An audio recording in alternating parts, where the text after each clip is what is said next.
Welcome to all next exam. हम देखेंगे आज principle of growth and development. पहले वाली वीडियो में मैंने आपको प्रिंसिपल और ग्रोथ और डेवलपमेंट के बारे में बताया था। उसके बीच में जो पॉइंट्स है डिफ्रेंशिएशन के, मैंने आपको वो बताए थे।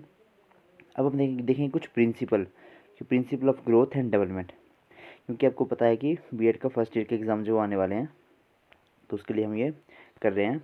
ठीक है, इंपॉर्टेंट क्वेश्चन। तो चलिए शुरू करते हैं। अब देखिए क्वेश्चन किस तरह से आता है। Explain the general principle of growth and development. ठीक है, ये 4 नंबर का भी आ सकता है, 8 नंबर का भी और 16 नंबर का भी। ठीक है, मैं आपको टोटल 16 प्रिंसिपल बताऊंगा। ठीक है, अब उनको किस हिसाब से आपको मोल्ड करना है, किस हिसाब से उसको एक्सपेंड करना है, ठीक है, वो मैं आपको समझा दूंगा। वो आप अपने अकॉर्डिंग जो उनको एक्सपेंड जो कर सकते हैं। ठीक है, और यहाँ से जो 100% जो पेपर में क्वेश्चन आते ही आते हैं यहाँ से। ठीक है, तो चलिए शुरू करते हैं। अब देखें general principle of growth and development कितने हैं टोटल, 16 है टोटल। अब 16 को याद करना एज इट इज़ याद करना तो टफ होता है, लेकिन 8-10 भी याद है तो फिर भी काम चल जाता है। हमारा पहला प्रिंसिपल क्या है, principle of continuity, principle of individual difference, principle of heredity and environment, principal of maturation and learning, principle of uniform pattern, principle of development from general to specific, principle of predictability of development, principle of variation in the rate of growth and development, principle of developmental direction, principle of integration, principle of cumulation and recap recapitulation. Okay, principle to think from concrete to abstract, principle of outer control to inner control, principle of total development, rate of growth and development in male and female, and principle of correlation। ये हमारे 16 total हमारे principles. ठीक है, यहाँ से आप इनको write down कर लें। ओके, तो चलिए अब इनको एक एक करके एक्सप्लेन करते हैं। फर्स्ट आ गया हमारा general principle of growth and development. ठीक है, फर्स्ट आ गया हमारा प्रिंसिपल ऑफ कंटिन्यूटी। अब इसमें कंटिन्यूटी के जो प्रिंसिपल हैं वो हम उनको देखेंगे। ठीक है, इग्नोर द स्माइली को थोड़ा इग्नोर करके चलना। फर्स्ट आएगा हमारा development is a continuous process and life long process. ये हमें पता है कि डेवलपमेंट जो है वो continuous and life long process है। The pace of development is not consist in all children, various ups and downs occur in the development also. This principle also clarify that any change does not occur suddenly at once. The change which appears today which have started occurring sometime early, यहाँ पे आएगा early। ठीक है, अब इसमें इन्होंने क्या बोला, इतनी जो राम कहानी पढ़ी मैंने, इसमें इन्होंने बोला क्या है, इन्होंने बोला कि एक तो हमें पता है कि डेवलपमेंट जो वो लाइफ लॉन्ग प्रोसेस है। अब इसमें हम प्रिंसिपल ऑफ कंटिन्यूटी में हम ऐसा नहीं करेंगे कि ग्रोथ और डेवलपमेंट में आपस में डिफ्रेंशिएट करना जो स्टार्ट कर देंगे। इसमें इन्होंने बताया कि डेवलपमेंट जो है एक तो लाइफ लॉन्ग प्रोसेस है। ठीक है, और ऐसा भी नहीं कि जब डेवलपमेंट जो वो हर फेज़ में जो वो होती रहती है, क्योंकि हमें पता है कि हमारी लाइफ में अप्स एंड डाउन जो आते रहते हैं। अब जैसे फॉर एग्जांपल हमारी इमोशनली और सोशली जैसे हमारी डेवलपमेंट हो रही है, ठीक है, तो हमारी लाइफ में बहुत से अप एंड डाउन्स आते हैं। ठीक है, कभी कभी हम इमोशनली बहुत स्ट्रांग हो जाते हैं, कभी कभी हम इमोशनली बहुत वीक हो जाते हैं। ये सारा इसमें बताया गया है। अब सेकेंड हमारा प्रिंसिपल ऑफ इंडिविजुअल डिफरेंस। ये तो बहुत इजी से टॉपिक है कि हमें पता है कि हर इंडिविजुअल जो है किसी दूसरे इंडिविजुअल से टोटली डिफरेंट है। ठीक है, चाहे वो किसी भी एस्पेक्ट में हो। ठीक है, पढ़ लेते हैं इनको। According to this principle there exists in each child individual difference at different stages of development. Each child grow at his own and has individual aspect of his development. Each dimension of a children's development has specific characteristics that distinguish one from another. Individual difference can be seen in twins also. All the children do not have similarly in the context of growth and development. इन्होंने जितनी भी हमने ये पढ़ा, इनका सीधा मतलब है कि हर एक पर्सन जो है वो दूसरे पर्सन से डिफरेंट ही होता है, चाहे वो ट्विन्स ही क्यों हो। ट्विन्स भी दो तरह के होते हैं।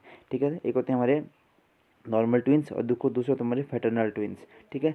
चाहे वो ट्विंस जो वो एक ही जाइगोट से बने हो, ठीक है, उनमें भी कुछ ना कुछ डिफरेंस आते हैं, पॉइंट ऑफ डिफरेंस उनमें भी होते होते हैं, चाहे वो उनके बिहेवियर में हो, चाहे उनकी जो फिजिक में हो, किसी भी चीज़ में वो होंगे ही होंगे, ठीक है। No two individual are same, ये हमेशा इस थ्योरी के अकॉर्डिंग ये बात हमेशा चलती है। थर्ड पॉइंट हमारा principle of joint product of heredity and environment.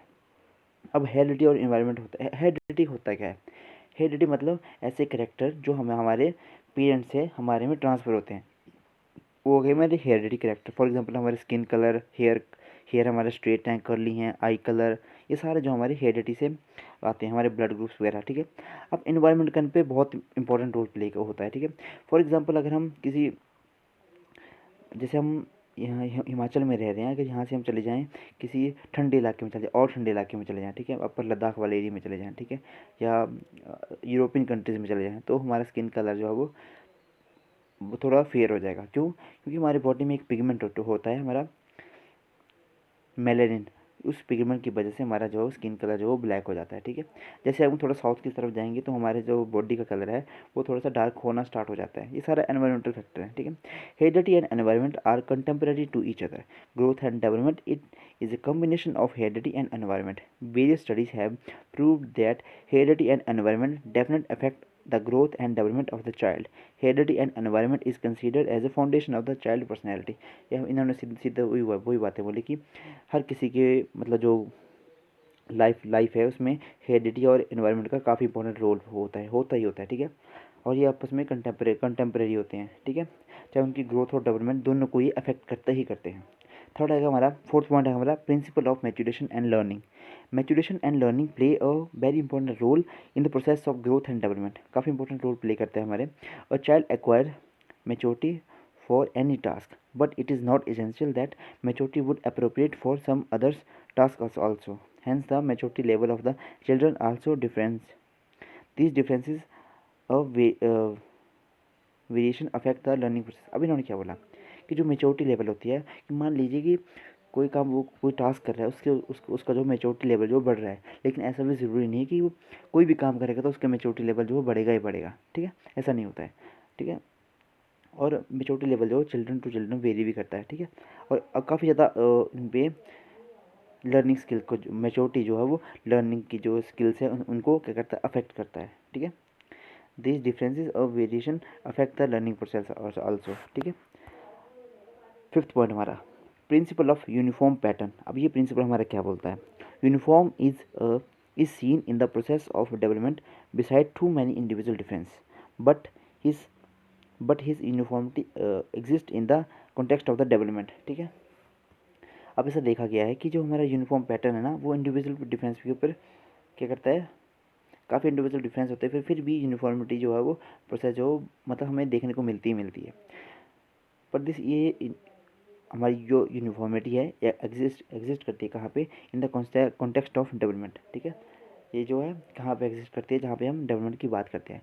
We seen that milk teeth of children fall at the first and other fall other wards. हमें पता आफ्टर वार्ड मतलब इन्होंने क्या बोला कि जो हमारे दूध के दांत है वो पहले गिरते हैं, ठीक है, और जो बाकी दांत हैं वो बाद में गिरते हैं, जो हमारे बाद में आते हैं, ठीक है। And the other example of language development in the children occurs with in the certain definite sequence. जैसे हमें पता है कि जो हमारे जो हमारी मदर टंग है, जो हमारी रीजनल लैंग्वेज है, उनको सबसे पहले जो बच्चा सीखता है, ठीक है। बाकी जो लैंग्वेज हैं वो उसके अकॉर्डिंग जो हो उसकी नीड के अकॉर्डिंग जो वो खुद वो जो है एक्वायर करता ही करता है, ठीक है। To whatsoever country this children belongs, ठीक है, वो भी बताया उन्होंने कि जिस कंट्री से वो बिलोंग करता है वो पहले उसी की लैंग्वेज सीखता है। बाकी तो फॉरन किसी न किसी कोई और लैंग्वेज सीखने तो उसके ऊपर डिपेंड है, ठीक है। The physical development of the children will take place in the different sequence. जो फिजिकल डेवलपमेंट है चिल्ड्रन की, वो भी अलग अलग बातों में जो वो क्या करती है, वेरी करती है। Hence development of a member of the same race occur in the different sequence of the pattern, ठीक है। जो डेवलपमेंट होती है किसी सेम रेस मतलब किसी, फॉर एग्जांपल जैसे ह्यूमन एक रेस है, ठीक है, जैसे ह्यूमन की रेस में जो है वो भी काफ़ी ज़्यादा डेवलपमेंट जो वो सब में डिफरेंट जो होती है, ठीक है। एक घर में देख लो, घर में जो सारे कितने भी बच्चे हैं सभी एक दूसरे से क्या होते हैं, मतलब उनका डेवलपमेंट और उनका IQ लेवल वो सब कुछ सारा जो डिफरेंट होता है, ठीक है। सिक्स पॉइंट हमारा principle of development from general to specific. According to this principle, the children learns initially general behavior, then gradually the general behavior advance towards specificity. अब क्या होता है इसमें पहले जो है वो नॉर्मल बिहेवियर जो बच्चा सीखता है, उसके बाद में इसमें जो है वो थोड़ा सा मेच्योरिटी लेवल या कुछ मर्जी समझ लो कि थोड़ा सा एडवांसमेंट जो है वो उसके बिहेवियर में आती है. For example, first out of child strive to each other hold the object and, मतलब इसमें इन्होंने क्या बोला कि पहले क्या करता है बच्चा किसी चीज़ को होल्ड करने का प्रयास करता है, ठीक है, उसके बाद उसको वो उस चीज़ से करना क्या है, ठीक है, उसमें वो बाद में सीखता है, ठीक है. फॉर एग्जांपल, सबसे पहले हमने मोबाइल पकड़ना सीखा कि मोबाइल को वैसे पकड़ते कैसे हैं, उसके बाद हमने इनको चलाना सीखा, उसके बाद हम इसकी क्या की एडवांसमेंट में इस पर हम बाद में गए, ठीक है. ये इसमें बताया गया है कि जनरल टू स्पेसिफिक जो है कैसे होता है ये, ठीक है. 7th पॉइंट हमारा principle of predictability of development. It has been proved by studies that development can be predictable. In development जो हम predict कर सकते हैं. For example, it is possible to predict that child's intelligence, personality, interest, capability and capacities etc. It is the more easily, इन्होंने क्या बोला कि जो जो इन्होंने बताई इंटेलिजेंस, पर्सनैलिटी, इंटरेस्ट, कैपेबिलिटी, इनको जो हम प्रेडिक्ट कर सकते हैं. It is more easily predictable for children whose mental development falls within the normal range. जिनकी जो मेंटल जो स्टेबिलिटी है वो नॉर्मल रेंज में फॉल करती है. ऐसा नहीं कि कोई ज़्यादा ही एडवांस बच्चा हो या बिल्कुल ही लो IQ वाला बच्चा हो, इनमें नहीं, बट जो नॉर्मल लेवल में जो बिलोंग करते हैं उन बच्चों की यहाँ पे इन्होंने बात करी है, ठीक है. अब हमारा 8th पॉइंट आ गया हमारा principle of variation in the rate of growth and development. अब ये पॉइंट क्या बोलता है, this principle of various stages of growth and development, all दो stages have different pace of growth and development. ये हमने बोला कि लाइफ के हर स्टेज में जो वो हमारे जो ग्रोथ का पेज होता है, पेज मतलब जो हमारी स्पीड होती है वो अलग अलग होती है, ठीक है. एक टाइम जो हमारा एडोलेसेंस वाला एज होता है उसमें हम सबसे ज़्यादा वो फिजिकली ज़्यादा ग्रो करते हैं और थोड़ा बहुत उसी टाइम जो है मेंटली भी ग्रो करना स्टार्ट होते हैं. That is page of growth and development in not uniform in those stages.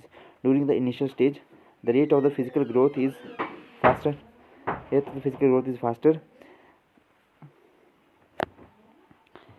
During initial stage, the rate of physical growth is faster, but slow down. ये तो मैंने आपको बताया अभी कि जो स्टार्टिंग में क्या होता है, इनिशियल स्टेज में हमारा जो फिजिकल ग्रोथ है वो काफ़ी फास्ट होती रहती है, लेकिन उसके बाद जो है डिक्लाइन फेज जो आता रहता है, ठीक है. हमारा जो ग्राफ है, ठीक है, बचपन से जैसे हमारा ग्राफ है पहले यहाँ तक जाता है, फिर यहाँ से डिक्लाइन होना स्टार्ट हो जाता है, ठीक है. यही हमारे इसमें ये थे आज हमारी, हम इसमें 8 पॉइंट कर रहे हैं. वीडियो ज़्यादा लंबी होगी, पता नहीं सेव होगी कि नहीं होगी, ठीक है. तो चलिए ठीक है, वीडियो को लाइक करना, शेयर करना और चैनल को करना subscribe. Thank you and have a nice day.